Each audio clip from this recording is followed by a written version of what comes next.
Quero cumprimentar os nossos amigos internautas com a paz do nosso Senhor e Salvador Jesus Cristo. Graças a Deus que estamos, neste momento, iniciando mais um vídeo. Vídeo esse que eu reputo por muito importante, que fala a respeito de um assunto que tem tudo a ver com os dias que nós estamos vivendo hoje. O nome deste vídeo é A Energia Cósmica em Pílulas, Sementes e Agulhas. Esse assunto que nós vamos explanar é algo bastante comum nos dias atuais, pois com a globalização, as culturas de todos os lugares se misturam e vão sendo assimiladas e finalmente passam a fazer parte da cultura local com todos os seus benefícios e prejuízos que possam trazer no seu conteúdo. No mundo secular, isso não tem nenhum problema. Mas no que se refere à igreja evangélica, isso pode ser muito sério e até catastrófico para a saúde espiritual do povo. Esse é o motivo pelo qual Deus adverte aos líderes do povo quanto ao ensino da palavra e da doutrina, que tem que ser com persistência, seriedade, consistência e profundidade. E para que isto seja possível, é necessário que os líderes, pastores, presbíteros, evangelistas, sejam preparados e também se preparem para o ministério da palavra com afinco e determinação, como está na palavra de Deus. Procura apresentar-te a Deus aprovado, como obreiro que não tem de que se envergonhar, que maneja bem a palavra da verdade. 2 Timóteo capítulo 2, verso 15. Também, se é ensinar, haja dedicação no ensino. Romanos capítulo 12, verso 7, parte B.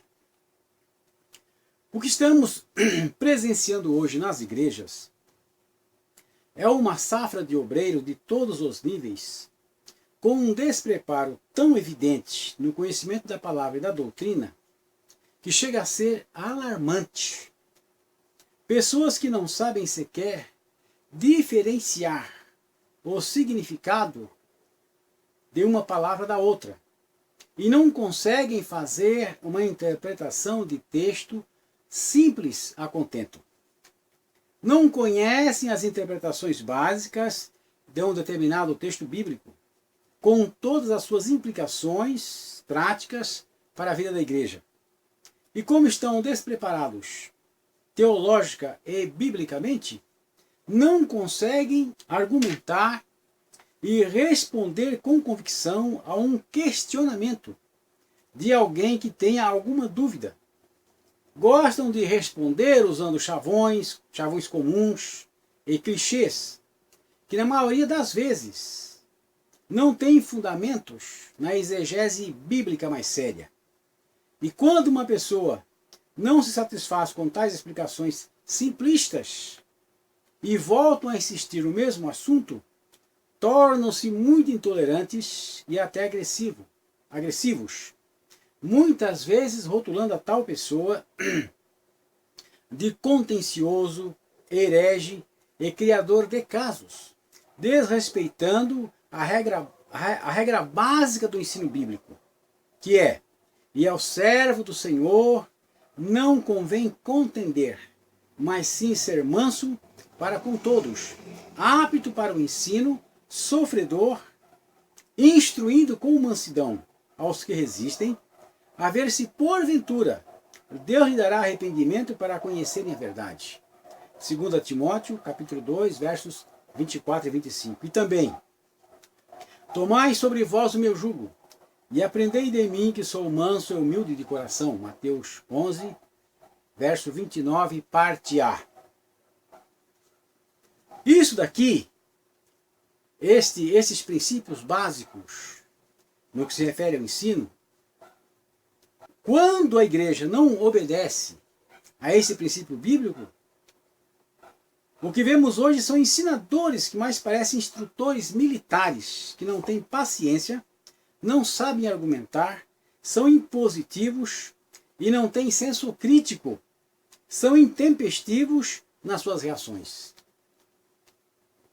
Então, isso aqui vai gerar problema para a igreja. Eu estou há muito tempo na igreja já. E embora eu nunca tenha tido muita chance de subir na escala hierárquica, uma vez que as minhas opiniões, as minhas argumentações nunca agradaram aos líderes, mas eu sempre tive acesso no meio do povo. E uma das coisas que eu escutei muito na minha vida é de que as pessoas me diziam, os irmãos me diziam que não gostavam de ir para a escola dominical porque as pessoas que estavam ali ensinando, além de não saberem ensinar no que se refere à didática, porque nessas escolas dominicais se vê contar muita história, testemunhos, e querem fazer até pregações e coisas que tais. Além disso, também são pessoas que não gostam de responder perguntas, e nem gostam de questionamentos, nem de apartes, quando a pessoa tem alguma dúvida. Então eles me diziam que não gostavam da escola dominical por isso, porque as pessoas não tinham compromisso com o ensinamento sério, na realidade, e que, na hora de se fazer uma pergunta, a pessoa queria brigar, queria provocar confusão. Porque não sabendo argumentar, quer dizer, não tendo conhecimento suficiente para explanar aquele assunto e ensiná-lo, quando uma pessoa faz uma pergunta que ele não quer demonstrar que ele não sabe, ele se torna agressivo. E muitas vezes falam palavras, né, que até ofendem as pessoas. E isso eu ouvi muito de muitos irmãos que não frequentavam a escola dominical, porque eles diziam que não tem interesse por causa disso. E eu não posso deixar de concordar com eles, porque eu passei a minha vida inteirinha indo para a escola dominical. E eu tive muito problema na escola dominical, não com os irmãozinhos, mas tive problema com os líderes. Essa é a realidade. Porque nós sabemos que as lições da escola dominical, muitas vezes eles abordam temas que são polêmicos, questões teológicas que, na realidade, são questões, às vezes, questões profundas. Mas as lideranças assembleianas, infelizmente, acostumaram-se a explicar esses temas polêmicos e demasiadamente profundos com explicações simplistas.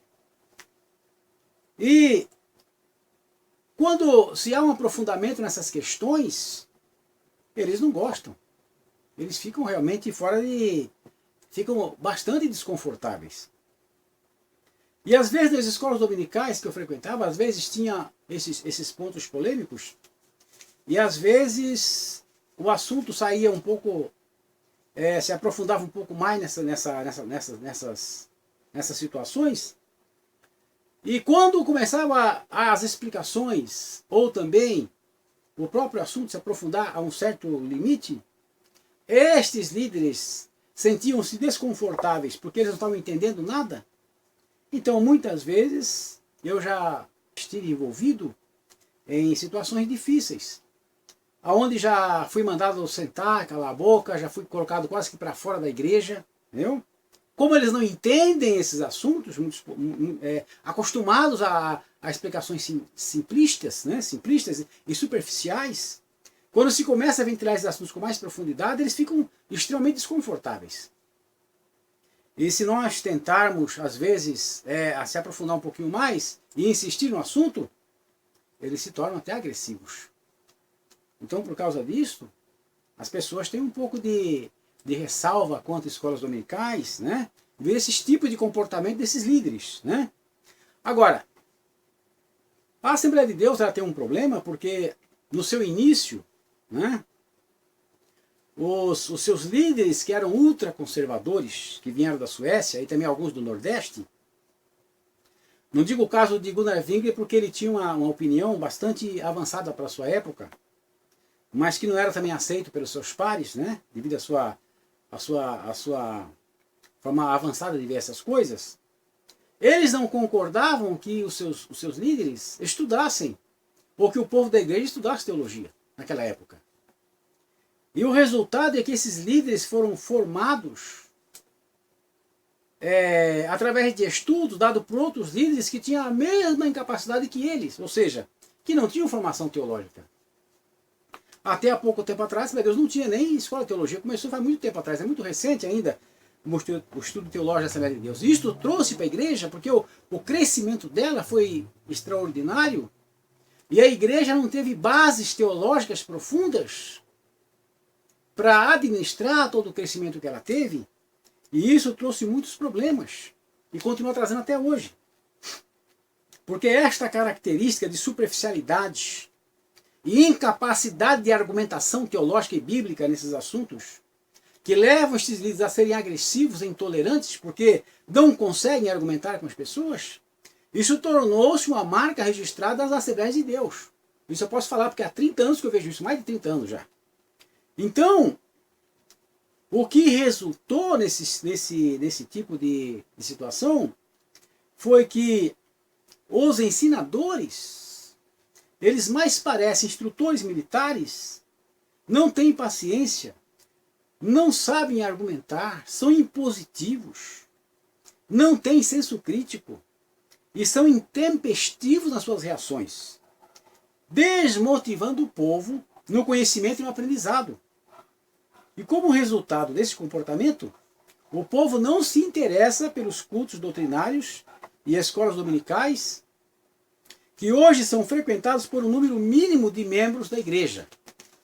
O que eu estou falando aqui é uma realidade. É só você frequentar as igrejas, Assembleias de Deus, com raríssimas exceções, as pessoas que frequentam escolas dominicais e cultos doutrinários são muito poucas. Muito poucas em relação à quantidade daquela mesma igreja, né? Então, os líderes começam a reclamar, e nós ouvimos as reclamações do tipo: o povo não gosta de ensino, não se interessa por doutrina, não quer saber de escola dominical. Sempre é o povo o culpado dessas situações. Quer dizer, nunca esses líderes param para refletir o que está escrito em Oséias, capítulo 4, verso 9. Parte A, que diz assim: por isso, como é o povo, assim será o sacerdote. Este verso nos revela algo tremendo, que nenhum líder quer admitir. É que o líder espiritual de um povo será o reflexo desse mesmo povo. Então, se o povo que não tem interesse na palavra e na doutrina, o líder deste povo também não. Isto, tragicamente, significa que um povo despreparado alimentará o despreparo de um líder e vice-versa. Essa é a realidade. Isso aqui, na realidade, se torna um ciclo vicioso. Porque o maior problema das lideranças é que eles, devido a não terem um conhecimento aprofundado, nem uma segurança teológica, uma segurança argumentativa, eles passam a temer a concorrência daquelas pessoas que estão ali ao seu redor.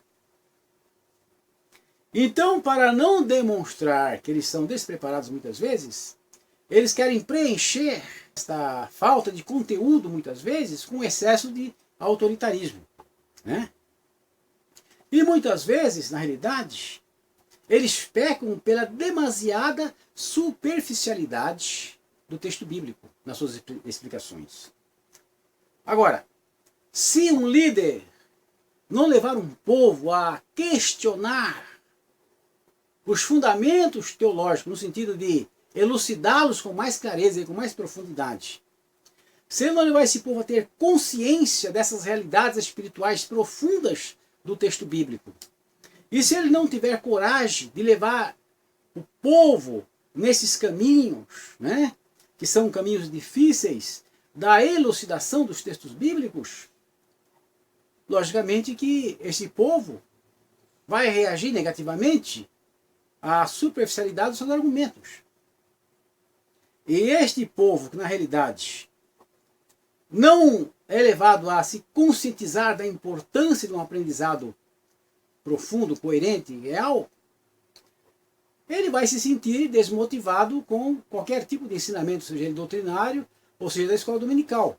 Com isso, desmotivado, ele não vai ter nenhum interesse em frequentar cursos doutrinários ou escolas dominicais, porque na realidade ele não tem interesse em aprender porque não foi motivado a isso. Faltou didática, faltou comprometimento com as realidades bíblicas e teológicas. Agora, para quebrar esse ciclo vicioso, é necessário que o líder, ou seja, o pastor, o presbítero, o evangelista, levem o ensino da palavra de Deus a sério. Pois hoje o que vemos na igreja são contação de histórias. Aí contam a história de Abraão, contam a história de Moisés, a história de Davi, de Daniel, de Paulo, falam das guerras de Israel, com uma exegese pobre e fora de sintonia com a realidade da igreja do século XXI. Então é isso que nós vemos hoje. E também pregações emocionais, tais como Deus me manda falar isso, manda falar aquilo, ou então Deus manda dar um recado para vocês, ou ainda vocês serão vitoriosos em tal ou qual problema, quando você chegar em casa o seu problema estará resolvido, não sei por que estou falando isso, a sua doença já está curada, se você crê, levante a sua mão, profetize para o seu irmão ao seu lado, repita comigo isso e aquilo, receba, né? Estou sentindo a glória, estou sentindo o poder, eu sou profeta de Deus para você, eu sou sacerdote neste lugar, e vai por aí afora. Agora, o conteúdo bíblico muitas vezes é nulo. E não há compromisso exegético com a palavra. Tudo vai depender da imaginação fértil do pregador. Quanto mais enfeite ele puder colocar na sua retórica, melhor. Hoje está muito na moda contar histórias dos livros apócrifos da Bíblia como se fossem casos verídicos e até bíblicos. Aí, com ares de grandes sábios, eles vão contando essas histórias e o povo vai engolindo essas coisas como se espirituais e bíblicas fossem. Também chorar, soprar o microfone, cantar corinhos melosos para emocionar o povo, e os seus líderes condescendentemente balançam suas cabeças afirmativamente diante de tais disparates.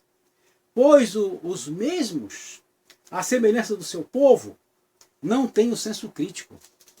Por isso há necessidade de falar desses assuntos, desse assunto que os líderes de hoje estão alheios e descuidados. E isso se tornou uma situação que está contaminando a igreja por falta de conhecimento, que são os tratamentos alternativos. O termo medicina alternativa ou terapia alternativa é comumente usado para descrever práticas médicas diversas da medicina antiga, baseada na tradição. O termo alopatia é como é usualmente chamada a medicina convencional pelos homeopatas. A medicina alopática, hegemônica ou cosmopolita, como também é chamada, a medicina convencional, progressivamente incorpora todas as descobertas que favorecem a manutenção e restauração da saúde.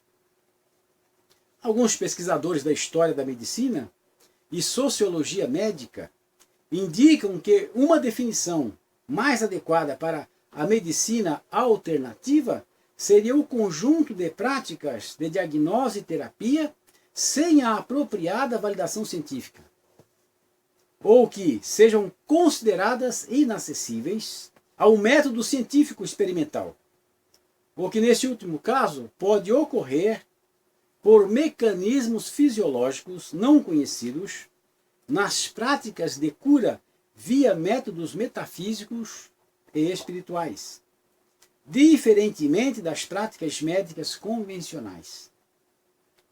A medicina convencional tem como princípio adotar novos tratamentos apenas quando esses têm eficácia indicações e segurança, comprovados cientificamente. Então essa é a realidade básica do que significa isto, né? Agora, quando nós falamos de tratamento alternativo, sobre o que nós estamos falando?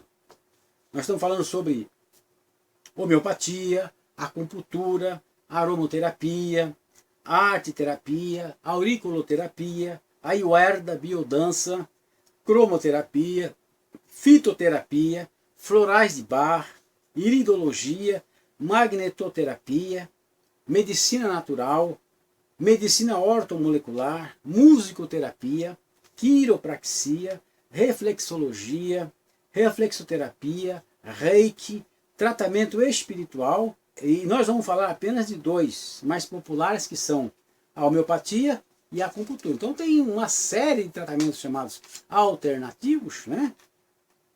Mas os mais conhecidos e os mais assim, populares aqui no Brasil, pelo menos os mais conhecidos, são a homeopatia e a acupuntura. Bom, então como é que funciona esses tratamentos alternativos? De acordo com a definição dos homeopatas, o corpo físico é o corpo da manifestação. Ele é constituído por órgãos que compõem vários sistemas, como vascular, respiratório, digestivo, ganglionar, etc. Para mantê-lo, precisamos de energia obtida através da respiração e alimentos materiais. Ele é o reflexo de tudo que comemos a nível de estresse, doenças, inclusive do nosso lado espiritual. Quando não estamos bem espiritualmente, o nosso corpo fica com falta ou sobrecarga dessas energias vitais, ocasionando um desequilíbrio e, consequentemente, doenças. Veja bem, isso aqui é análise baseada na visão homeopática, né? Vamos analisar o conceito de energia vital. A energia vital, ou prana, provém do Sol e é elaborada e metabolizada pelo nosso corpo energético. Veja bem, energia vital, corpo energético, né? E distribuída para todo o organismo. Ela está nos alimentos, mas é obtida principalmente através da respiração. Ela está nos alimentos, mas ou seja, agora precisamos analisar o conceito do corpo energético. Corpo energético ou corpo etéreo tem várias nomenclaturas. Por exemplo, duplo etérico, corpo vital, corpo prânico, corpo biocósmico, corpo bioplasmático, etc. De acordo com esse conceito, é um corpo energético, vibratório, luminoso e vaporoso, e provisório, que coexiste estruturalmente com o corpo físico e o envolve. Está ligado com a adoração ou exteriorização de energia, pois no mesmo que se situam os chakras, ou centro de forças, segundo os conceitos espíritas e espiritualistas. Ele é que faz a ligação entre o corpo físico e o perispírito. Então, nós observamos aqui que todos os conceitos que estão relacionados com os tratamentos alternativos, independente de qualquer que seja ele, está ligado com o conceito de espiritualismo oriental, né? E também o espiritismo, aonde a palavra energia vital, corpo energético, prana, chakra, centro de forças, perispírito, tudo isso são conceitos espiritualistas, né? Perispírito, segundo o conceito espírita, é o nome dado por Allan Kardec, que é o codificador do espiritismo, né, no lado do ocidente, ao elo de ligação entre o corpo físico e o espírito. Quando o espírito está encarnado, ele faz o elo de ligação entre o espírito e o corpo. Mas quando o espírito está desencarnado, o perispírito faz o papel do corpo, com o qual o espírito se manifesta. Chakras são centros energéticos, situados no meio do corpo energético. São encontrados cerca de 88 mil chakras, mas somente 7 deles são popularmente conhecidos, sendo considerados como principais. Os chakras também irradiam energia no meio ambiente, alterando a atmosfera ao nosso redor. Quer dizer, isso são conceitos espiritualistas. Eu estou apenas falando o que eles consideram que isso seja. Através dele pode-se emitir vibrações de cura, mensagens conscientes e também inconscientes e influenciar pessoas, situações e até a matéria, tanto no sentido positivo como também no negativo. Os chakras são pontos onde se encontram e se fundem as nadis ou meridianos, que são canais condutores de energia no organismo. Essas nadis unem-se em vários pontos que giram no sentido horário. Veja bem, todos esses conceitos são conceitos esotéricos, né? Que fazem parte da base dos fundamentos dos tratamentos alternativos. Bom, a homeopatia. Segundo o conceito dos homeopatas, a homeopatia é um sistema medicinal alternativo que contempla a totalidade do ser humano em detrimento de doenças isoladas. Ela atua por meio de estímulos energéticos desencadeados por medicamentos homeopáticos com o intuito de reequilibrar a energia vital dos pacientes. A homeopatia é orientada por 4 princípios: a lei dos semelhantes, experimentação em pessoas sadias, doses infinitesimais, diluição e potenciação, e medicamento único. O princípio da lei dos semelhantes estabelece que uma doença específica pode ser curada pela substância capaz de reproduzir os mesmos sintomas da doença. Ou seja, o que causa o mal a alguém saudável pode também curar o doente.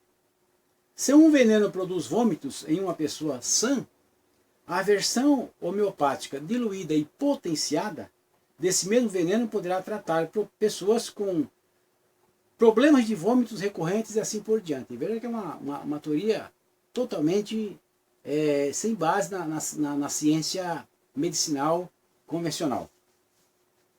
A experimentação. A experimentação na pessoa sadia dita que o teste de medicamentos homeopáticos devem ser realizados em pessoas, nunca animais, saudáveis. Dessa maneira é possível avaliar os efeitos objetivos e subjetivos no grupo de experimentadores, como são chamados, e encontrar, em termos gerais, o veneno em doses homeopáticas, o veneno que em doses homeopáticas cura. As chamadas doses infinitesimais consistem na diluição drástica de um medicamento e a sua consequente agitação, ou seja, dinamização, para despertar propriedades latentes, potenciação, que significa auferir energia vital ou energia cósmica do universo durante o processo. Veja bem, o processo mecânico de agitação. Este princípio causa controvérsias nos meios científicos, porque ele desafia toda e qualquer lei da física ou bioquímica conhecida. De tão diluído o medicamento, é possível que não haja uma única molécula mensurável no princípio ativo, do princípio ativo original. O princípio do medicamento único, que suscita debates, mesmo entre especialistas homeopatas, afirma que a intervenção deverá ser realizada por vez. O paciente deverá tomar o medicamento que contém um maior número de estímulos para os sintomas que o paciente apresenta. Apenas desta forma o médico poderá avaliar a eficiência de forma precisa. Então, quando nós ouvimos essas explicações dos homeopatas, nós podemos observar algumas coisas que vai colidir com o nosso senso lógico em termos de conhecimento científico. Primeiro que toda a terminologia usada nesse tipo de medicamento são terminologias espiritualistas e esotéricas. Na realidade, esse tipo de terminologia não é científica, né? E uma outra coisa é que, do ponto de vista científico, não existe a mínima possibilidade de você fazer vamos dizer assim, uma aferição desse tipo de coisa, porque são coisas espirituais na realidade. Como é que a medicina convencional, com seus equipamentos, com as suas experimentações, com as suas observações, vai conseguir tirar alguma conclusão sobre uma coisa que é intangível. Agora, então, o que é afinal a homeopatia? A definição básica foi estabelecida por Samuel Hahnemann, 1755 a 1843. Então, ele dizia: semelhantes são curados com semelhantes. Ou como foi formulado outra vez, a homeopatia é o tratamento que consiste em aplicar ao doente um medicamento que, na experimentação com a pessoa sã, produz sintomas semelhantes aos verificados no doente. Você vê que é uma coisa completamente ilógica, mas este é o conceito de homeopatia, né? Olhando superficialmente, portanto, o que o homeopata pretende é alcançar seu objetivo com a menor quantidade do medicamento. Eles designam as suas diluições com a letra D, de decimal, seguida de um número arábico, que indica a quantidade de zeros após o 1. Uma diluição de 10, portanto, é uma proporção de 1 centímetro cúbico por o número 1 seguido de 90 centímetro cúbico. Ou seja, na prática é uma colher de chá por um tanque do tamanho da torre de uma igreja de 100 metros de altura, mas muitos homeopatas trabalham com diluições ainda muito maiores do que isso. O próprio Hahnemann, por exemplo, preferia diluição de 30. É uma coisa totalmente aleatória, totalmente ilógica, na qual não vai se encontrar mais num vidrinho uma única molécula do remédio.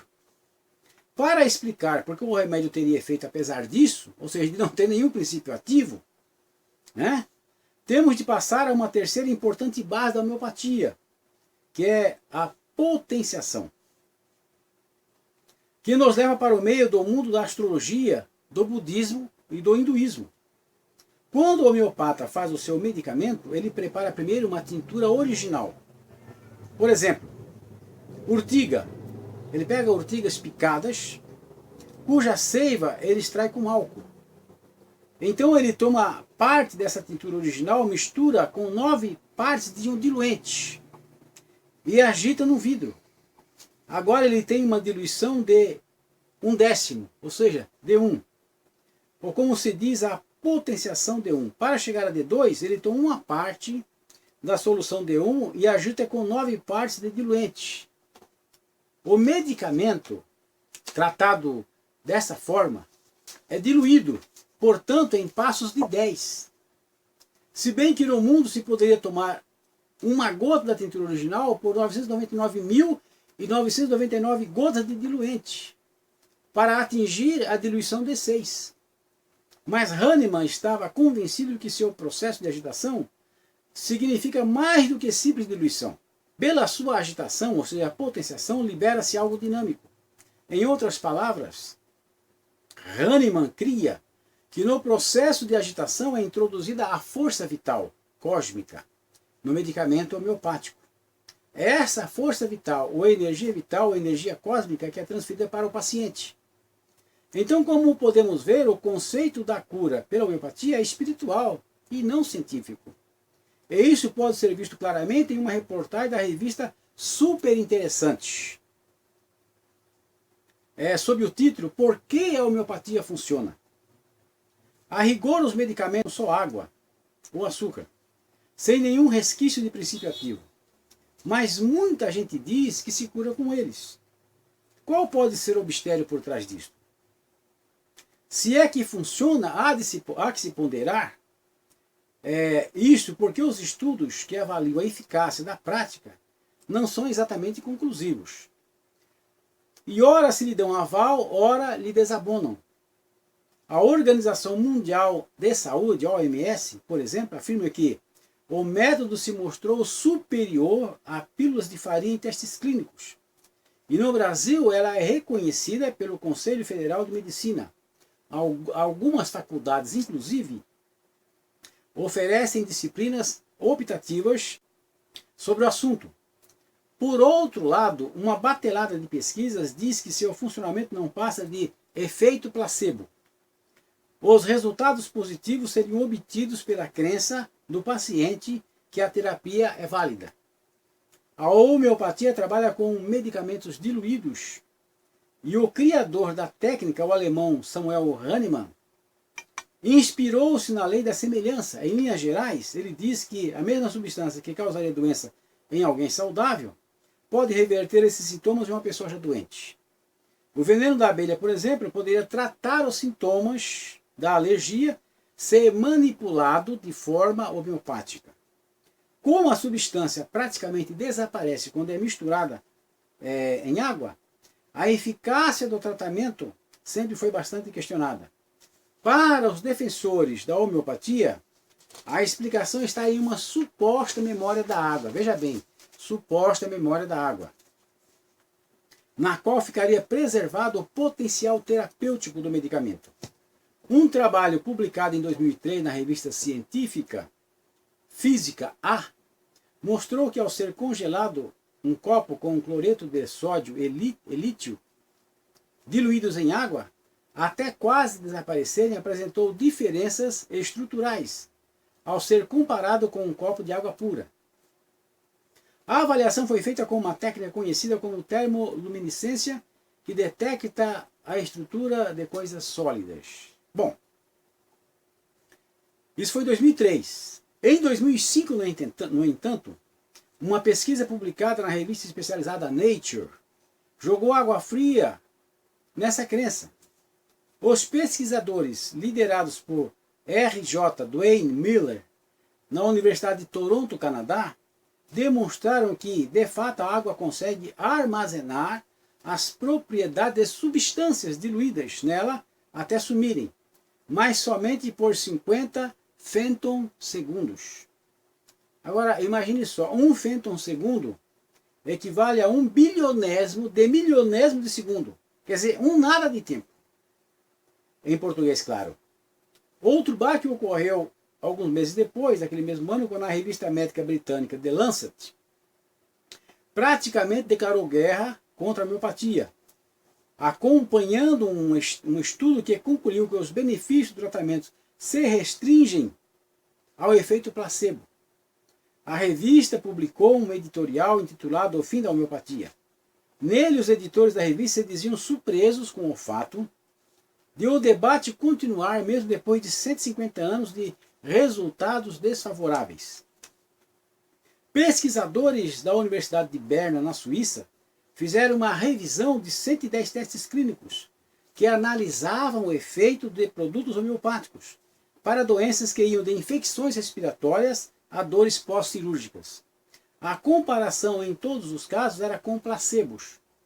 O que os cientistas notaram é que os pacientes dos dois grupos apresentaram resultados bastante semelhantes. A homeopatia não se mostrou melhor que o placebo para curar alguém. Se ela funciona para algumas pessoas, a responsabilidade, segundo eles, seria da mente do paciente e não do remédio. Diluir uma substância em geral diminui a intensidade da sua ação, mas para os homeopatas, quanto mais diluído, mais potente é o remédio. Bom, então cientificamente falando, se considera que a homeopatia tem um resultado semelhante ao efeito placebo, que são remédios feitos com farinha e que não tem princípio ativo, mas que a pessoa que está tomando não sabe disso. Então, por que a homeopatia tem tantos êxitos, por outro lado? Não resta dúvida que a homeopatia tem êxitos a apresentar. Cada uma das pessoas que assistem esse vídeo já deve ter ouvido relatos de conhecidos e parentes que foram maravilhosamente curados por algum medicamento homeopático. Não quero simplesmente desprezar esses relatos. A pergunta é somente, através do que eles foram curados realmente? Pelo medicamento? Pela força cósmica ou ocultista do medicamento? Pelas medidas paralelas, por exemplo, proibição do fumo, de estimulante, do descanso, regime, etc. Ou pela fé no medicamento? Hoje é do conhecimento geral que doenças físicas podem ser causadas por influências psíquicas. Pense somente na dor estomacal após o susto. Dificuldades na família podem causar enxaquecas, dores de cabeça, e problemas amorosos, muitas vezes, podem causar diarreias inexplicáveis. Mesmo com o câncer, teriam sido encontrados fatores psíquicos como causadores. Já no século passado foram feitas as primeiras experiências com placebos, com medicamentos, portanto, que não contêm absolutamente nenhuma substância ativa. Descobriu-se que o mais importante do que a eficiência do medicamento é a fé de que ele cura. Um médico que receita um medicamento aos seus clientes com grande convicção alcança êxito mesmo com substâncias fracas. Ao contrário, um medicamento normalmente eficaz falha quando é receitado por um médico crítico, calado e pessimista. O mais importante fator da cura é, portanto, o próprio médico, ou curandeiro. De modo que diversos autores já falam da droga médico. Onde falta um relacionamento de confiança entre o médico e o paciente, a aplicação de placebos ou medicamentos homeopáticos tem pouco sentido. Nem sempre precisa ser o médico ou curandeiro que nos dá o medicamento homeopático, com convicção. Pode ser um vizinho ou amigo que obteve com ele um êxito fenomenal contra a sua dor de cabeça. O efeito placebo é possivelmente o motivo mais importante para o êxito dos medicamentos homeopáticos. E isto pode ser comprovado por diversos estudos. Certo? Então, o que nós precisamos nos ater agora é ao desenvolvimento ocultista através da homeopatia. Quer dizer, os efeitos de medicamentos de potenciação elevada, acima de D6, encontram-se no nível espiritual, quer seja pelo efeito placebo ou por influência ocultista. Hahnemann, em sua obra mais importante, que é o Organon, ele fez claras referências ao efeito do magnetismo animal de Mesmer. Esta força curativa frequentemente negada de maneira tola, apoiando-a incondicionalmente e aplicando-a a ele mesmo. A experiência mostrou que a magnetopatia, segundo Mesmer, quase sempre deve ser classificada como prática ocultista. Quem foi Samuel Hahnemann, o criador da homeopatia? Ele nasceu em 1755. Foi um aluno altamente dotado, de maneira que foi possibilitado estudar medicina em Leipzig, Viena e Erlangen. Viveu diversas medicinas que realizaram uma carreira científica falharam. E ele viveu normalmente em grande pobreza. Cada vez mais ele tornou-se áspero crítico da medicina oficial da época. Se observarmos a situação da medicina do século XVIII, compreenderemos por que Hahnemann se revoltou contra ela. Ele reconheceu intuitivamente que muita coisa que era apresentada como medicina oficial não podia trazer verdadeira ajuda. Para vocês terem uma ideia, a sangria era o remédio para tudo. Assim, a terapia contra a pneumonia consistia em tirar do doente 7 litros de sangue em 14 dias. Quase sempre a doença era curada pela morte do paciente. Outros receitavam ópio em grandes quantidades. Ainda outros tentavam expulsar a enfermidade do corpo por meio de lavagens intestinais diárias. Em artigos e livros, ele se opôs cada vez mais asperamente contra os estragadores da saúde com títulos importantes. Com o tempo, operou-se uma transformação estranha no caráter de Hahnemann, e ele ficou cada vez mais ríspido, impaciente, indigno de crédito. Amizades de muitos anos foram cortadas por ele e houve ataques inesperados, incontrolados, mesmo com pessoas que o apoiavam. Esta transformação refletiu-se cada vez mais fortemente sobre os seus filhos. Seu destino foi uma série de tragédias. Os casamentos de 3 filhas acabaram em divórcio. 2 filhas foram assassinadas de maneira estranha. Outra morreu com somente 30 anos. Seu único filho, Friedrich, abandonou a mulher e filhos e permaneceu desaparecido. O biógrafo Fritsch acha mesmo que Friedrich Hahnemann teve de experimentar até o fim o que o seu pai lhe transmitiu de demonismo. No ano de 1810, Hahnemann publicou a sua principal obra, o Organon. Muitos anos de pesquisa tinham precedido este livro. Foi levado ao caminho da homeopatia pelos relatos do médico inglês Cullen, a respeito da casca da quina contra a malária. Hahnemann experimentou a droga em si mesmo. Assim ele verificou que os sintomas, que eram semelhantes à malária, febre, calafrios e esgotamento, que o ataque durava cada vez 2 a 3 horas, depois de ter ingerido o medicamento. No restante do tempo ele se sentia bem. Repentinamente, Hahnemann teve a ideia. O que produz febre no são, cura a febre no doente. Então ele começou a experimentar inúmeras substâncias em si mesmo, em sua família, em seus amigos. Qualquer sintominha suposto ou verdadeiro foi registrado meticulosamente. Ele pretende ter registrado 1422 sintomas com beladona, 1267 com nux vomica e 1163 com a planta pulsatila. Já na juventude, Hahnemann ingressou na maçonaria. Esse movimento utiliza muitos chavões cristãos. Na maioria dos templos maçônicos há até uma Bíblia aberta. Mas os maçons rejeitam claramente a mensagem do Evangelho da libertação do homem perdido, através da morte de Jesus na cruz. Para eles, a redenção está no próprio homem. F.C. Andrews escreveu as seguintes frases no seu livro, O Segredo do Maçom. O poder do perdão dos pecados está em nós mesmos. A possibilidade de começar a nova vida, livre das cargas do passado, encontra-se em nossa alma. A assistência espiritual mostrou que sempre de novo que maçons que tiveram uma genuína conversão a Cristo viram-se imediatamente obrigados a sair da loja. Por isso, não é de se admirar que Hahnemann, como membro da loja, chamou Jesus de fanático mor, quer dizer, fanático principal.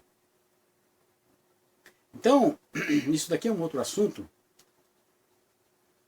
que é considerado tabu no meio dos evangélicos, né?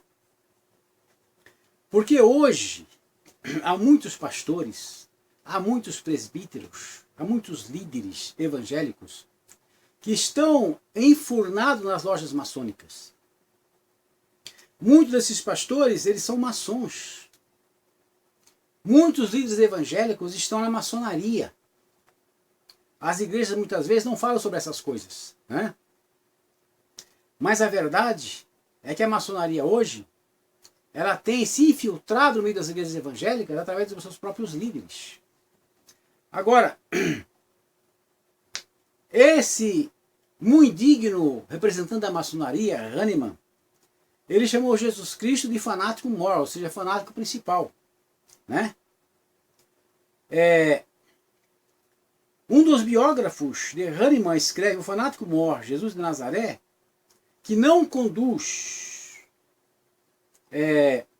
iluminados pelo caminho direto à verdade, mas pretende conquistar com publicanos e pecadores o difícil caminho para o reino de Deus na terra, esse homem de dores que leva sobre si as trevas do mundo, ofende o amante da sabedoria etérea. Veja bem, ele ofende. Jesus Cristo ofende os amantes da sabedoria etérea, sendo que a Bíblia diz que ele é a própria sabedoria de Deus, né? E mais, Hahnemann não pode ser cristão, apesar de ser piedoso como um pietista. O Deus de Hahnemann age continuamente na vida como um poder orientador e doador que presenteia o cérebro, não o coração. Hahnemann é médico junto ao leito da enfermidade porque não pode fazer outra coisa. Onde, entretanto, luta como conhecedor e pede por iluminação, ele passa a estar em íntima vizinhança espiritual com o Oriente. Confúcio é o seu modelo. Essa é a verdade. Confúcio é o modelo de Hahnemann. E também dos maçons, na realidade. Agora, um pastor evangélico não precisa nem ser pastor, o já é muitíssimo grave. Agora, uma pessoa que está na igreja, que conheceu Jesus Cristo como Salvador, como Senhor da sua vida, e que conhece o Deus que diz: eu sou o Senhor, e a minha glória não daria a outro Deus. Quer dizer, uma pessoa conhece um Deus dessa dimensão, que é o próprio Deus, onde o próprio Cristo, na sua ressurreição, ele disse: é-me dado todo o poder nos céus e na terra.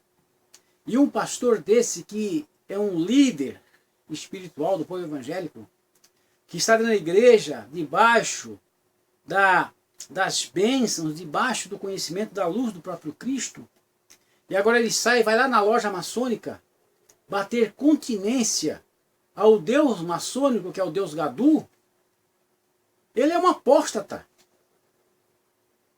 Você que vai para uma loja maçônica dizendo que é pastor, que sai da igreja evangélica e vai para a loja maçônica, você é um apóstata. Você está prestando continência a um Deus estranho, que não é o próprio Cristo, né? E você, por causa disso, vai pagar muito caro por isso, viu? Você não perde por esperar.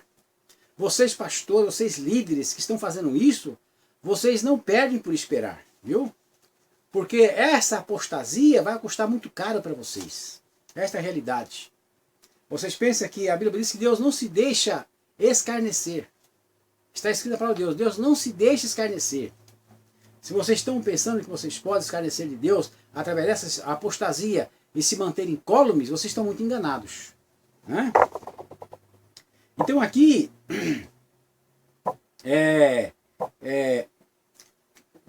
onde o Confúcio, aqui é o modelo do Hahnemann, o próprio Hahnemann escreve em uma carta, escreveu numa carta: ali se lê sabedoria divina, sem fábulas milagrosas e sem superstição. É importante sinal dos tempos que Confúcio agora pode ser lido entre nós, e em breve poderá abraçar ele mesmo no reino dos espíritos felizes, ao benfeitor da humanidade, que levou o caminho direto para a sabedoria e para Deus, já 650 anos antes do fanático mor, que eu estou falando de Cristo, fanático principal. Então, é dessa forma que eles veem a Jesus. E se você está lá no meio deles, é assim que também você está fazendo, na realidade. Viu?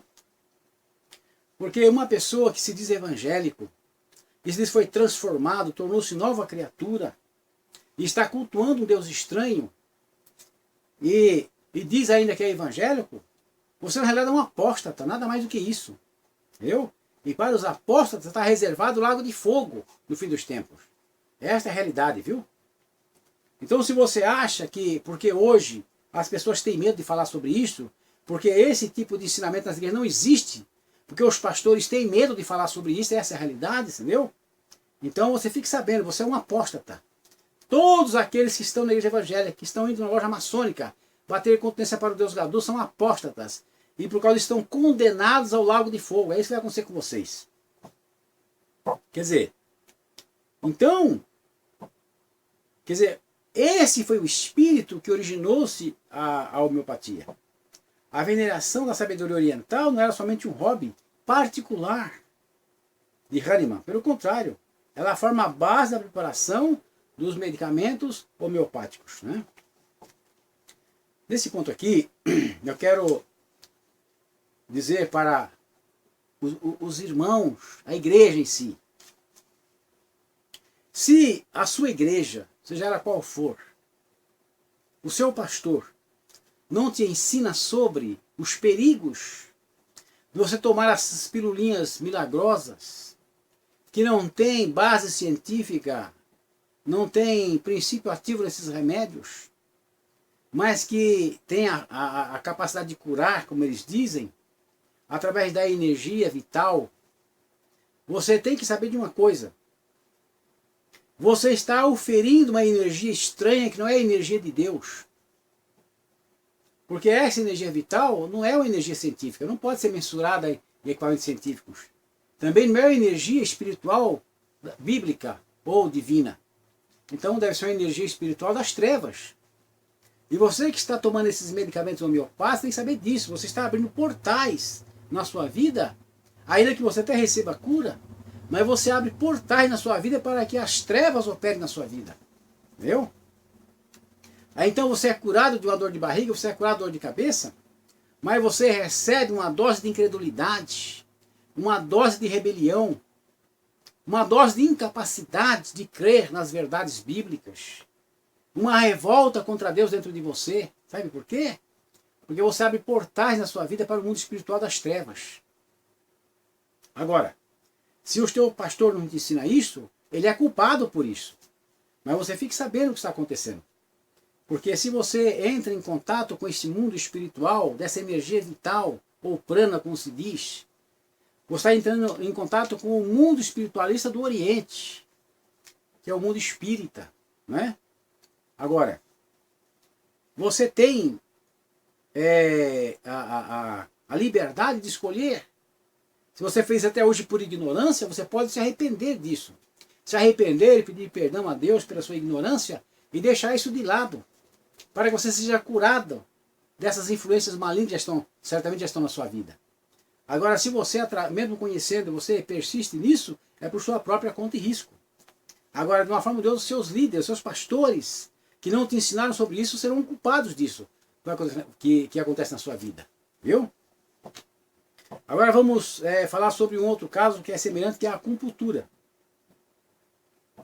Para a medicina tradicional chinesa, a má distribuição da energia vital é a causa das enfermidades. Assim, a acupuntura estimula alguns dos 1.500 pontos existentes no corpo para reequilibrar a energia vital do organismo.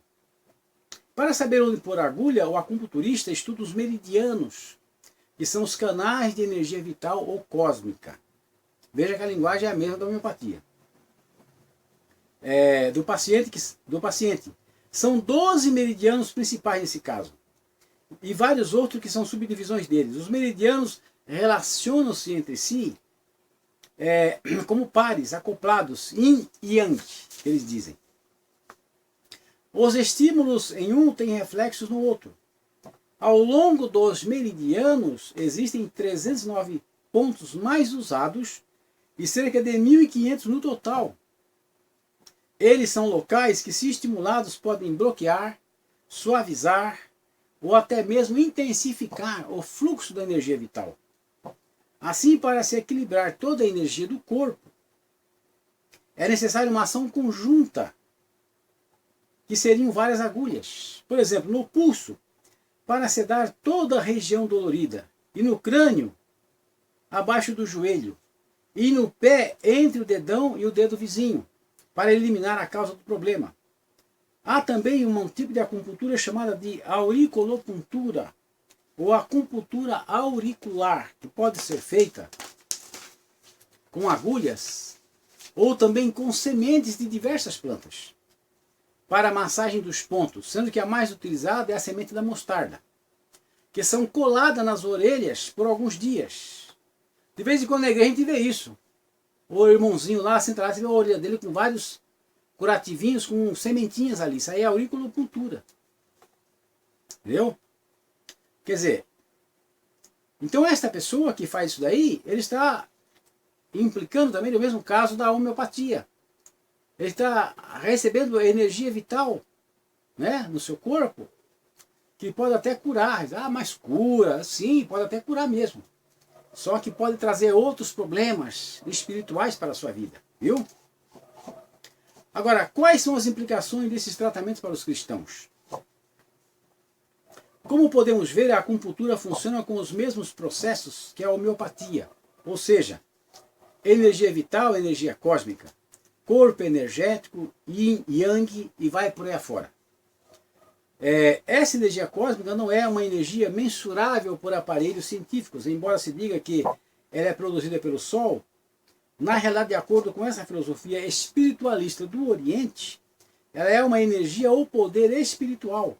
Portanto, são conceitos espíritos ou espiritualistas sem relação com a revelação bíblica. Por isso, a Bíblia adverte aos cristãos: tende cuidado para que ninguém vos faça presa sua por meio de filosofias e vãs sutilezas, segundo a tradição dos homens, segundo os rudimentos do mundo, e não segundo Cristo.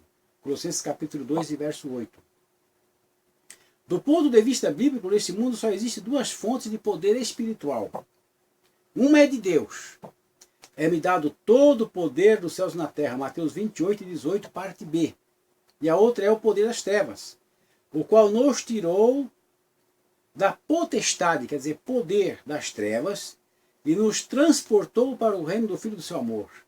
Colossenses capítulo 1, e verso 13. E também, porque não temos que lutar contra a carne e o sangue, mas sim contra os principados, contra as potestades, contra os príncipes das trevas deste século, contra as hostes espirituais da maldade nos lugares celestiais.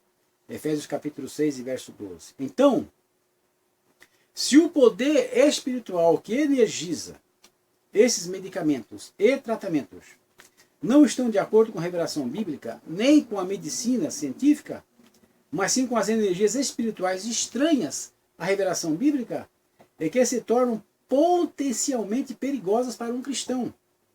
Pois junto com a possível cura pode vir também muita perturbação, pois quando se tem relações com as forças espirituais das trevas, se abre uma porta ou portal para que as mesmas atuem na vida de um cristão evangélico. O conselho da palavra de Deus é: não deis lugar ao diabo. Efésios capítulo 4, verso 27. Este é o motivo que os líderes, pastores, presbíteros, evangelistas das igrejas sejam preparados para orientar seus congregados quanto a essas práticas, que são consideradas normais pelo mundo que não conhece a Deus, mas que se tornam nocivas quando utilizadas pelos crentes. Agora, o que nós estamos vendo dentro das igrejas é o povo se contaminando com a homeopatia e a acupuntura, sem imaginar nem de longe o perigo que está embutido nestas pseudomedicinas. Um dia eu levantei esse problema numa escola dominical e quase provoquei um tumulto. Tal é a ignorância do povo em tal assunto. Não é sem motivo que Deus adverte o seu povo através do profeta Oséias. O meu povo foi destruído porque lhe faltou conhecimento. Oséias capítulo 4 e verso 6, parte A. Agora, quando eu falo que falta conhecimento, que falta capacidade nos líderes atuais, é justamente isso que eu estou falando. Porque o povo que não é ensinado dentro de uma visão bíblica, de uma visão coerente com os ensinamentos apostólicos, é um povo que ele é vítima dessas coisas e não percebe. As igrejas estão cheias de pessoas participando dessas coisas e de muitas outras piores do que essa, que eu tenho falado, porque falta-lhes ensinamento. Então, senhores pastores, senhores líderes evangélicos, vocês são culpados de um povo que não sabe o perigo de onde está pondo o pé. Porque Deus colocou vocês nas igrejas, entendeu? Foi para cuidar deste povo, orientar este povo, conduzir este povo através da verdade. Mas vocês pensam que ser pastor ou dirigir igreja é apenas chegar lá em cima, sentar lá, dirigir o culto, pregar, entendeu? E vocês não têm uma noção, vocês não têm um conhecimento da responsabilidade que significa dirigir uma igreja, ou orientar um povo nos caminhos da verdade. Porque quando esse povo é contaminado por essas coisas, vocês vão ser responsabilizados, viu? Vocês vão ser responsabilizados, sabe por quê? Eu vou ler para vocês aqui, entendeu? Eu vou ler para vocês aqui o profeta Ezequiel, entendeu? O que ele fala aqui no capítulo 33. Ezequiel capítulo 33, o que ele fala a respeito da posição que vocês têm dada por Deus. Porque a coisa não é muito simples assim não. Deus colocou vocês na igreja e ele tem um objetivo quanto a isso, né? Então aqui ele fala assim, olha, Ezequiel capítulo 33, e o verso aqui é o seguinte: a ti, pois, verso 7, fala assim: a ti, pois, ó filho do homem, te constituí por atalaia sobre a casa de Israel, figurativamente aqui é a igreja no caso. Tu, pois, ouvirás a palavra da minha boca, a palavra de Deus, né? E lhe anunciarás da minha parte. Se eu disser ao ímpio, ó ímpio, certamente morrerás, e tu não falares para dissuadir o ímpio do seu caminho, morrerá esse ímpio na sua iniquidade, porém o seu sangue eu o requerirei da tua mão. Veja bem, Mas se advertires o ímpio do seu caminho, para que ele se converta, e ele não se converter do seu caminho, ele morrerá na sua iniquidade. Mas tu livraste a tua alma. Veja bem. Consoante esses versos aqui, os pastores, eles são atalaias de Deus. E se você é colocado como atalaia, e se você não fala a verdade para o povo, não orienta o povo, Deus fala através do profeta Ezequiel que ele vai requerer da sua mão o sangue dessas pessoas. Viu? Essa é a realidade. Por isso ser pastor não é brincadeira. O camarada tem que conhecer, o camarada tem que entender dessas coisas. Ele tem que ler muita Bíblia, pesquisar muita Bíblia, os conhecimentos gerais sobre as coisas desse mundo, o que está se passando na sociedade moderna, para ele sair na frente com esse conhecimento e advertir o povo daquilo que não for correto. Agora, quando vocês não fazem isso, vocês permitem que o povo se contamine, vocês vão pagar muito caro por isso, viu? Essa é a realidade, porque o meu povo, diz a palavra, foi destruído porque lhes faltou o conhecimento, viu? Agora você fica aí contando história para o povo, fica aí fazendo relatórios disso, relatórios daquilo, fica falando coisas que não tem edificação nenhuma para a igreja, e você não traz o conhecimento da palavra para o povo como ele deve andar. Então é por isso que nós aqui, né, estamos justamente trazendo esses estudos. Agora, por isso quando eu digo que está faltando ensinamento nas igrejas, sou considerado apenas um crítico sem noção. Mas a realidade é que os líderes estão preparados para orientar o povo nas mais corriqueiras questões do dia a dia, pois vivem em um mundo completamente alheio à realidade moderna. Eles estão alheios. Vocês pensam que dirigir igreja é ficar lendo a Bíblia lá, falando aqueles conceitos teóricos, entendeu? Para o povo, fazendo o povo chorar, fazendo o povo pular, aquela coisa toda.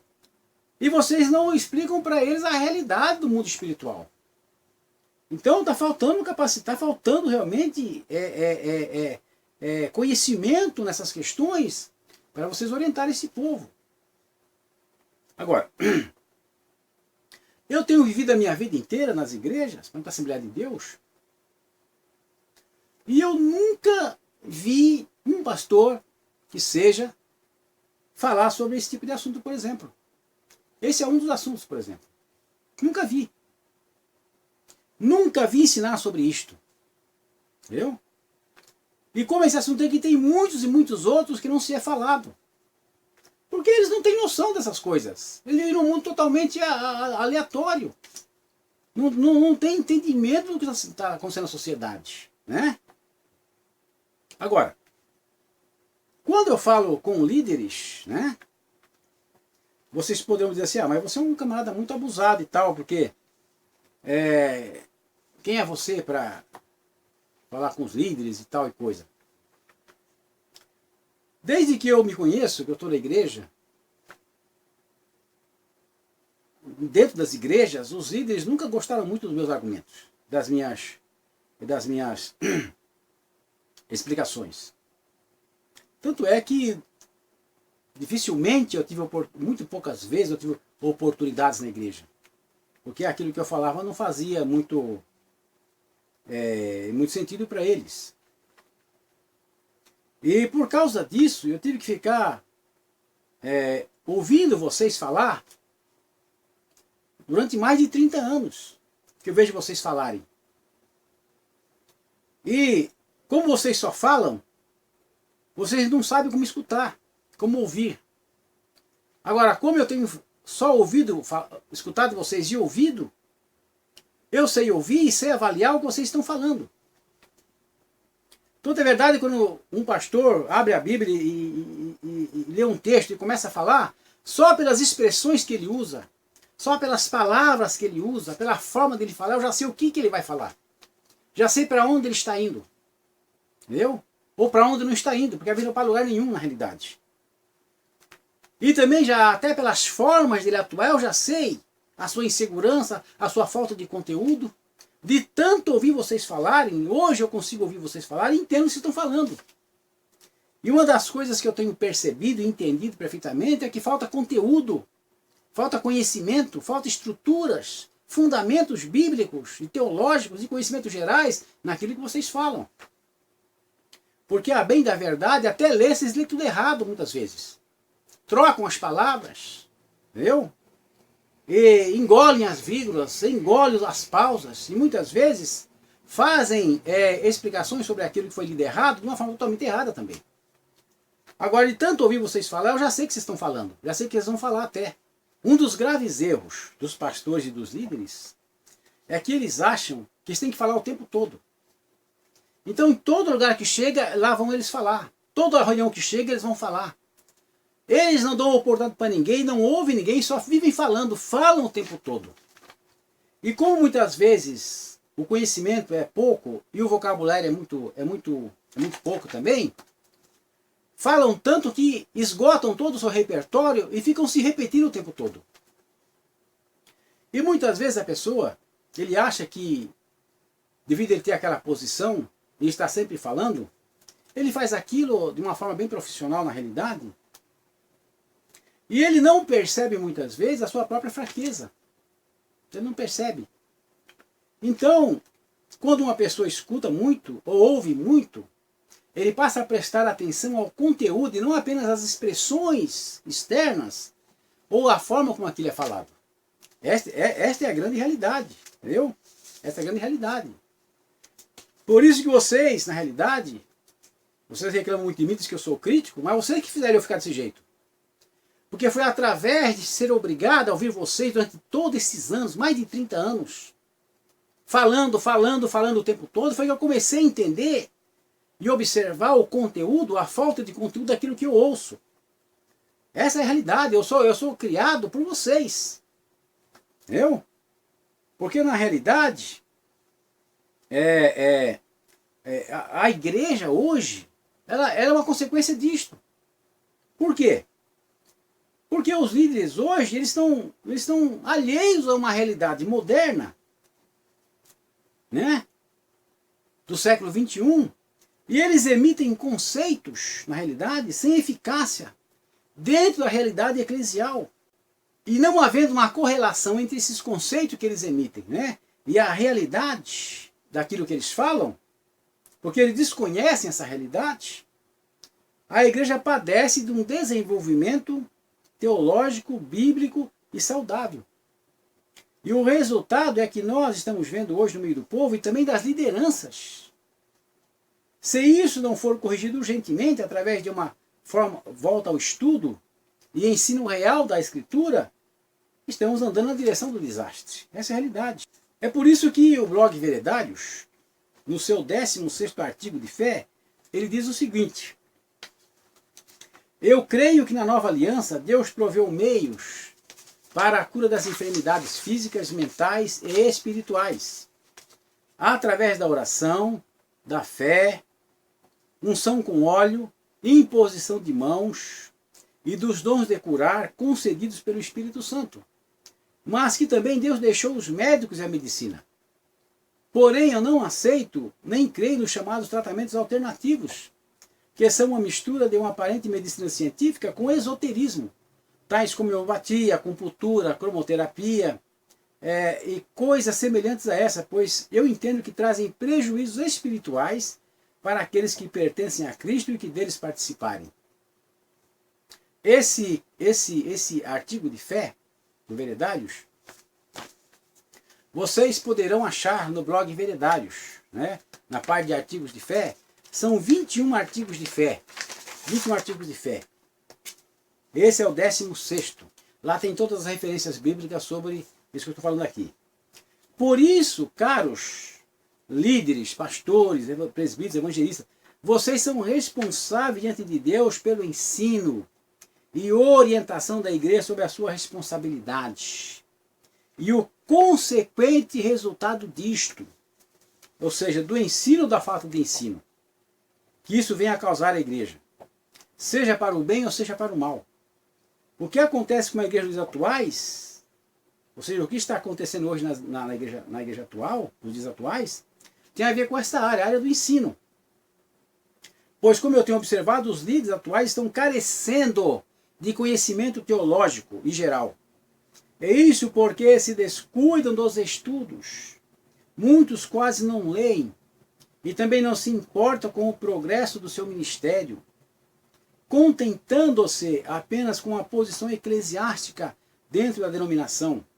Isso porque, imbuídos de uma falsa percepção de espiritualidade, olham-se a si mesmos como se tivessem alcançado o auge da espiritualidade. Isso lhes dá uma ilusão de segurança. Então perdem a capacidade de se autoavaliar. Dentro de uma ótica bíblica que nos adverte seriamente, se alguém cuida saber alguma coisa, ainda não sabe como convém saber. 1 Coríntios 8, verso 2. Então, o que acontece hoje é que muitos líderes, eles profissionalizam a sua liderança eclesial e vão fazendo as coisas assim profissionalmente. Então eles acham que tem a unção. Mas não, eu sou batizado com o Espírito Santo, tenho dons espirituais, né? E eu tenho um suficiente conhecimento bíblico. Então eles vão naquela ilusão, daquela segurança do que eles sabem que estão fazendo, eles vão fazendo as coisas profissionalmente. Aí, quando eles fazem aquelas pregações, aqueles ensinamentos, que muitas vezes nem conteúdo tem, e quando eles percebem que o povo não está muito entusiasmado, então eles começam a fazer afirmações de fé, do tipo, estou sentindo Deus, estou sentindo isso, estou vendo isso, estou vendo anjo, estou vendo não sei o quê. Então eles começam a fazer afirmações de fé. Ou então começa a fazer demonstrações plásticas do poder de Deus, dando pulos, dando gritos, chutes e tal, e esses tipos de coisas todas.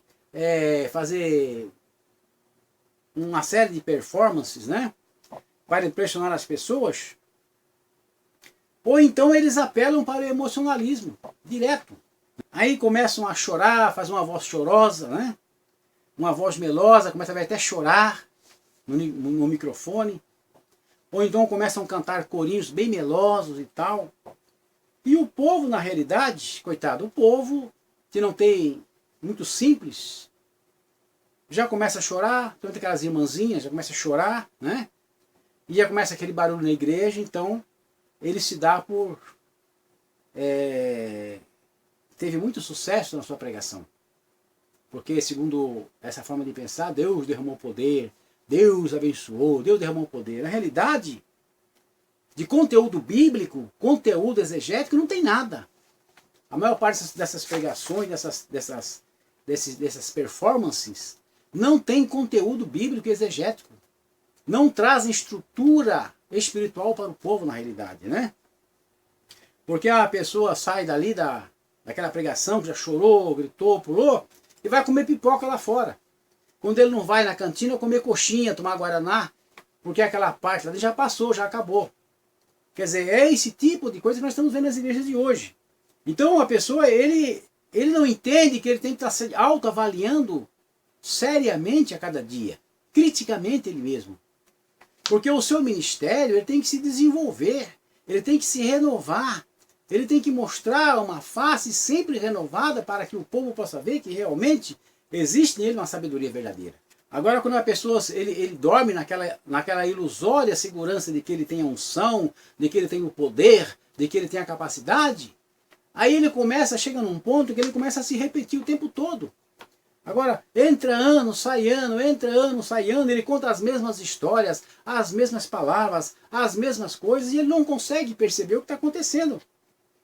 Isso vai levar ele numa situação que já foi descrita profeticamente pelo profeta Oséias. E diz assim: os estrangeiros lhe comeram à força, e ele não o sabe. Também as cãs se espalharam sobre ele, e não o sabe. Oséias 7:9. Então, o que esse verso quer nos dizer? A ideia que esse verso nos passa é que uma nação, que é a nação de Israel, havia se enfraquecido diante dos seus inimigos, mas não se dava conta disso. Assim também nos dias de hoje, muitos líderes passam uma ideia de fraqueza, de falta de conhecimento diante da igreja, mas os mesmos não se dão conta disso. Os seus congregados, os seus paroquianos que o respeitam pela sua posição, não tendo coragem de dizer a verdade, mas sentem-se incomodados e decepcionados com seu despreparo tão evidente.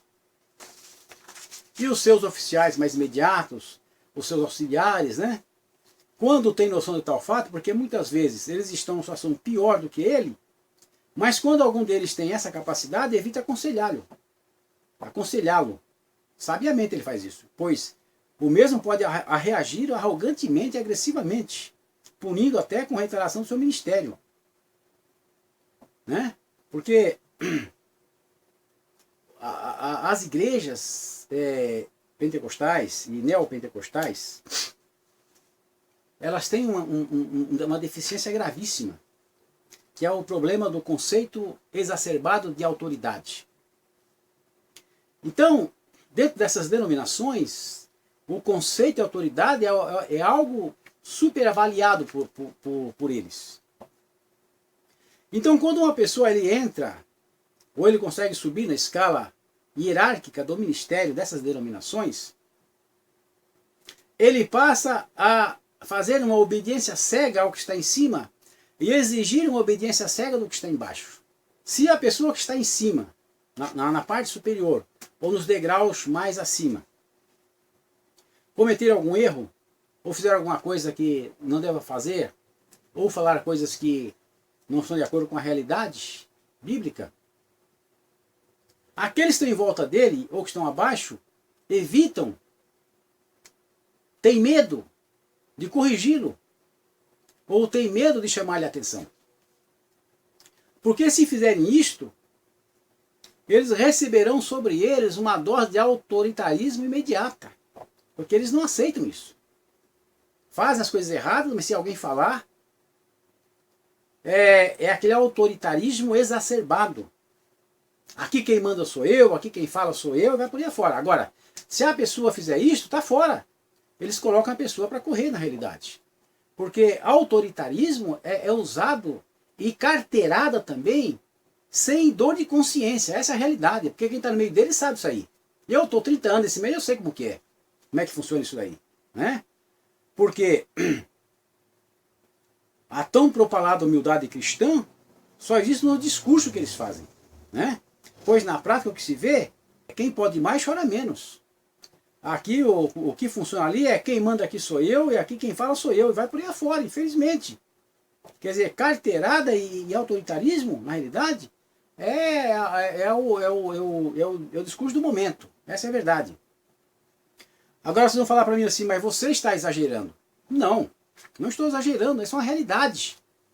E essa realidade eu vejo que está acontecendo. A igreja está se desviando dos seus princípios bíblicos, dos seus princípios saudáveis por causa dessa idolatria de problema de autoridade.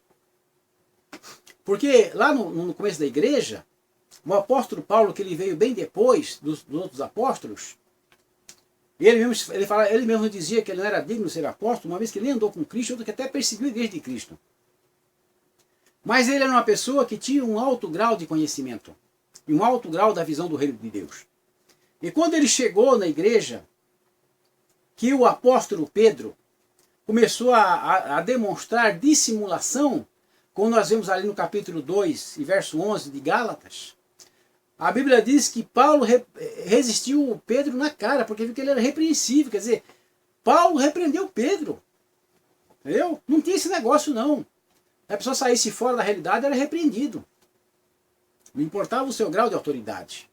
Agora, hoje, as pessoas têm medo de falar a verdade, porque se distorce um verso bíblico que diz, não toqueis nos meus ungidos, aí pega esse verso e distorce ele, achando que ele é uma proibição, na realidade, de se repreender aquela pessoa que está errada apenas porque ele está um degrau acima ou coisa parecida. E por causa disso a igreja tem sofrido grandes prejuízos. E prejuízos terríveis, tem entrado por caminhos também terríveis. Nós vemos, por exemplo, a Assembleia de Deus, porque eu conheço, e também está aí, já é de domínio público esses conhecimentos. Não estou falando nenhum segredo aqui, porque já está em domínio público, né, essa situação. Na década de 90 lançou o cartão de crédito evangélico. Não foi muito para frente, mas lançou um cartão de crédito. Quer dizer, a igreja entrando no mundo das finanças. Agora está aí a notícia aí, que a Assembleia de Deus, a CGADB, está lançando uma telefonia celular móvel evangélica. Agora, o que tem a igreja a ver com o mundo das finanças, o mundo das comunicações? Mas esta situação está acontecendo, sabe por quê? Porque os ajudantes desse líder grande têm medo de corrigir ele, têm medo de falar com ele. Dizer para ele que ele está errado, que isso é uma loucura, que isso é antibíblico. Porque a igreja não foi chamada para fazer empresas de telefonia, empresas de cartão de crédito ou coisa semelhante. Viu? Tem outra igreja aí lançando um refrigerante para poder derrubar a Coca-Cola. Isso são loucuras desses líderes grandes que os seus ajudantes, os ministérios que acompanham, não têm coragem de repreendê-los. Porque são utilitaristas, são pragmáticos, têm medo de perder posição. Essa é a grande realidade. É essa situação que a igreja chegou por causa desse tipo de coisa. Essa falta de capacidade de se falar a verdade, né? Do autoritarismo exacerbado no meio desse ministério. Então o que acontece? Jesus Cristo disse certa vez: aprendei de mim que sou manso e humilde de coração. Quando será que nós vamos ver isso? Quando os pastores serão verdadeiramente pastores, como está em Efésios, no capítulo 4, verso 11, né? Que significa poimê, apacentadores no grego. E menos chefe militares, como nós estamos vendo hoje. Porque na realidade, o que nós estamos vendo hoje é isso daí. Excesso de autoritarismo, porque não aprenderam com Jesus, que é manso e humilde de coração. Não tem a verdadeira sabedoria, porque a verdadeira sabedoria, ela está baseada no tripé. A verdadeira sabedoria, a pessoa ele tem mansidão, humildade e tem temor de Deus. Estas coisas fazem com que ele seja diferenciado nas suas reações. Agora, os líderes de hoje não são desse jeito, eles são retalhadores. Entendeu? São retalhadores. Se a pessoa falar qualquer coisa que não os agrade, ele é retalhado imediatamente. Eu tenho visto isso constantemente na igreja. Tenho visto isso constantemente. Então, Jesus Cristo disse: aprendei de mim que sou manso e humilde de coração. Mas não é para aprender na conversa, é para aprender de fato, na realidade. Viu? Talvez ao ver esse vídeo, aí alguns dos irmãos que são dessa área vão ficar muito zangados comigo mesmo. Mas o que eu posso falar para vocês é que vocês deveriam meditar no que o salmista diz. Fira-me o justo, e isso será uma benignidade. Repreenda-me, e será um excelente óleo que a minha cabeça não rejeitará. Porque continuarei a orar a despeito das suas maldades. Salmo 141, verso 4. Agora, se o amado irmão aí tiver pruridos em relação a cargos eclesiásticos, né? E vier a dizer: mas quem é você para dizer essas coisas? Né? Qual é o seu nível de autoridade, né, que você tem?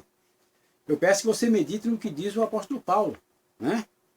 Mas Deus escolheu as coisas loucas deste mundo para confundir as sábias. E Deus escolheu as coisas fracas deste mundo para confundir as fortes. E Deus escolheu as coisas vis deste mundo e as desprezíveis e as que não são, para aniquilar as que são, para que nenhuma carne se glorie perante ele. Mas vós sois deles em Jesus Cristo, o qual para nós foi feito por Deus sabedoria, justiça e santificação e redenção, para que, como está escrito, aquele que se gloria, glorie-se no Senhor. 1 Coríntios capítulo 1, versos 27 a 31. Posto isto, meus caros irmãos, eu sei que muitos de vocês estarão extremamente agastados com a minha pessoa. Mas a missão do blog Veredários não é de agradar as pessoas, mas é de falar a verdade. Essa é a realidade. A nossa missão é falar a verdade. Por que que muitas vezes eu falo assim tão duramente com os líderes, né? Não significa que eu esteja procurando confrontos teológicos, doutrinários, filosóficos com os mesmos.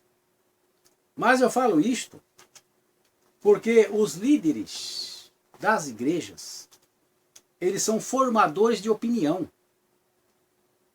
E como formadores de opinião, eles precisam de usar essa autoridade que Deus lhes deu para formatar o homem espiritual nas igrejas modernas. Não é você ir lá dirigir culto, você tem que formatar o homem espiritual, edificar o homem espiritual, através da palavra, através do conhecimento, através do exemplo, através do apacentamento, na realidade, entendeu? Porque este homem espiritual precisa estar preparado para o arrebatamento e para a vinda de Cristo, que está muito próxima. Então, se você é um formador de opinião, você precisa ter noção dessa realidade. E o que nós estamos vendo hoje é que isso não está acontecendo. As pessoas andam como se estivesse, vamos supor assim, fazendo um trabalho como uma coisa que não tem muito fundamento. Falta convicção, falta profundidade. Então isso não pode continuar desse jeito, porque nós estamos no fim dos tempos. Os dias estão se acabando, está anoitecendo. Será que vocês não vão tomar consciência de que a igreja precisa ser preparada urgentemente para o encontro com Cristo? Será que vocês vão continuar com esse negócio, levando as coisas ano após ano do mesmo jeito? Não há mudanças, não há renovação. É preciso haver mudanças, tanto no ministério de vocês, quanto no povo da igreja. Agora, isso só é possível mediante a palavra. Então, o ensinamento da palavra. Esse ensinamento, ele deve ser levado a sério. A pregação do evangelho tem que ser levada a sério. Porque vocês ficam fazendo projetos, reuniões, eventos, vamos fazer isso, vamos fazer aquilo. Eu já vejo essas reuniões, esses projetos, esses eventos, já desde 30 anos atrás. E depois não dá em nada. Faz projeto, dá nome, faz isso, faz aquilo, vamos fazer isso, fazer aquilo. E as coisas continuam ano após ano do mesmo jeito. Não há mudança. Falta consistência nesse tipo de atuação de vocês. Vocês precisam se levantar de verdade, fazer as coisas de verdade. Então esse tipo de situação deixa as pessoas, que eu, por exemplo, muito indignados. De ver que vocês têm essa posição, têm essa autoridade, que vocês poderiam revolucionar a igreja. E vocês se mantêm desse jeito, nessa mesmice, ano após ano, não muda nada. Isso não pode continuar desse jeito. Há que se haver mudanças, renovação. Essa é a realidade. Então é por isso que eu sou, às vezes, duro, às vezes. Eu falo realmente. Ainda que eu seja duro, não é essa dureza, não é no sentido de ofender ou de agastar apenas, mas é de trazer mudanças. Porque muitas vezes a pessoa, quando ele ouve uma coisa com mais vibração, com mais ênfase, embora ele se sinta chocado, ele tem a sua vontade acionada em direção da ação.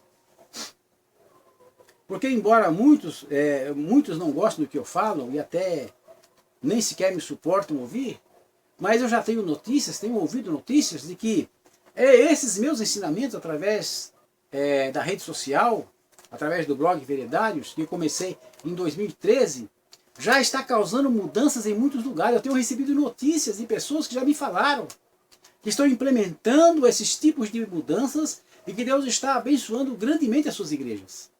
Então eu estou falando de uma coisa que eu estou vendo funcionar. As pessoas já estão me avisando, eu tenho notícias disso.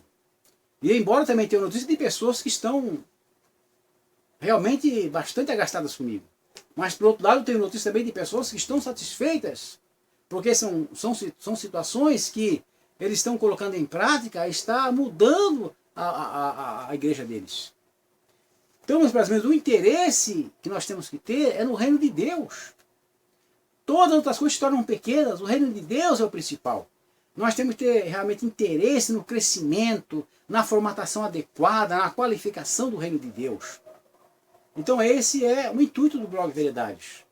É, da melhor maneira possível, qualificar o povo, qualificar a igreja, qualificar os líderes das igrejas, para que eles realmente sejam formatadores do homem espiritual aqui nessa terra. Edificadores da igreja viva, da igreja corpo de Cristo, do corpo místico de Cristo. Não apenas construtores de templos de pedra, como nós estamos vendo aí, que são grandes monumentos, luxuosos, que consomem as finanças da igreja e que vai ficar tudo aí para o anticristo, viu? Vai ficar tudo para o anticristo daí. O que vocês precisam dedicar é a formatação do corpo de Cristo, da igreja de Cristo, no sentido do corpo místico de Cristo, do povo da igreja. E não de grandes templos que vocês estão fazendo, que são verdadeiros monumentos, né? Que realmente glorificam a denominação, mas não glorificam a Deus como vocês estão pensando que glorifica. O que glorificaria a Deus é pegar esse dinheiro e colocar na obra missionária, na assistência, na restauração de drogados, de restauração de mendigos, de pobres, de crianças, de órfãos e tudo mais. Agora, isso que vocês estão fazendo aí, isso aí é monumento para a glória da denominação. Vai ficar aí para o anticristo, porque Jesus está às portas, ele vai voltar muito breve. E vocês fazendo construções para durar 200 anos. Agora, para quem vai ser essas construções? Vai ser para o anticristo. Porque quando Deus vier aqui, Cristo voltar e levar a sua igreja, vai ficar tudo aí para ele. Então, por que investir tanto dinheiro nessas coisas que vão ficar aqui na terra? Este é outro erro que vocês estão incorrendo, muito grave. E que também vocês vão dar conta para Deus por causa disso. Então, que Deus tenha misericórdia de vocês, viu? Que Deus tenha misericórdia de vocês. Porque vocês não sabem o que significa administrar a obra do reino de Deus. Viu? Não é administrar uma denominação, não. Não é administrar o nome de uma denominação. É administrar o reino de Deus, que é muito maior do que tudo isso daí.